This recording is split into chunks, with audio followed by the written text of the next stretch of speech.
ओए एक्लै के खाँदै हो त यहाँ के पनि चप्पल खाँदै हो ओ तैँले के लुगा त्यो देखा त केही पनि होइन क्या तँ देखा देखा छिटो तँ हात के छोड देखा भने जुस हो क्या कस्तो जुस हो यो बाख्रा यो यो लेमन सावर लेखिरहेको लेमन भने कागतीको सावर जुस हो क्या यहाँ 5% नि त्यो 5% लेखा के हो देखा देखा भने यो जुस छ अरे क्या 5% चाहिँ के रे ऊ त्यहाँ राख्थेँ म हेर्छु यहाँले ए जुस हो क्या तँ कागतीको छ्या तँ यहाँ मभन्दा अगाडि जापान आयो भन्दैमा तँ डन बनायो मलाई केही थाहा छैन भनेर हौ बाख्रे कस्तो जुस खान नदिने तँ यो अनि यहाँ तरकारी पकाउँदै चटपटी खान्छु भने मान्छे अनि यो के लिएर खाइरहेको त अनि तैँले लियो अहिले तँ देखा त पहिला एकचोटि देखा त तँ एकचोटि जुस खान कस्तो मिठो हुन्छ यो तैँले तँ छेक्रा हो बाख्रे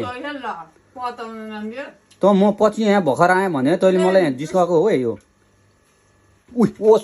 कागती हेर्नु कति यो के हो यो ओसाके लेखेको थिएँ शुद्ध कागती चाहिँ 5% मिसिया ओसाकेले रक्सी लेखिरहेको थिएँ बाख्रे मोरिस तँ पक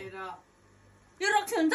तैँले मलाई जिस्का हो है तँ मभन्दा अगाडि जापान आयो भने तँ यहाँ बिग्रिसकिस् छटाइसकिस् यहाँ नाटक हँ जुस खाँदा पनि छट्टा हुन्छ कसले अनि त्यो रक्सी हो त्यो बाख्रे त्यो मलाई आँखा कान छल्छस् त्यहाँ खोइले त इटी खाम थाहा भइहाल्छ नि त्यो यो मलाई खान्छु छ कागती खानु न तँ बाख्रे मर्छस् हेरे यसले त मलाई त जिस्का जस्तो छ त यार तँ राख तँ फ्यालिहाल ओ फ्याल भने बाख्रे म यो भिडियो यतिकै हालिदिन्छु हेर न त मरिस अब बिजतवाला पनि म यो भिडियो यतिकै हालिदिनु हेर न तँ राख फ्याल होइन भने म यतिकै हालिदिन्छु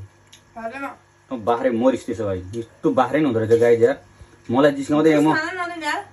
यस्तोसँग चटपटी खान्छु भनेर लिएर आएर यता लुगाहरू पो खाइरहेको रहेछ यार लेमन सावल हो लेमनको रक्सी बाख्रे त यस्तो नि हुन्छ त अनि यो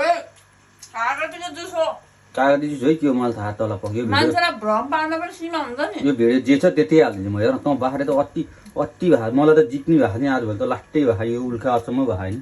यो घरतिर के भन्छ न थाहा भएन म चाहिँ हालिदिने अब जे गर नि गर अब बाख्रे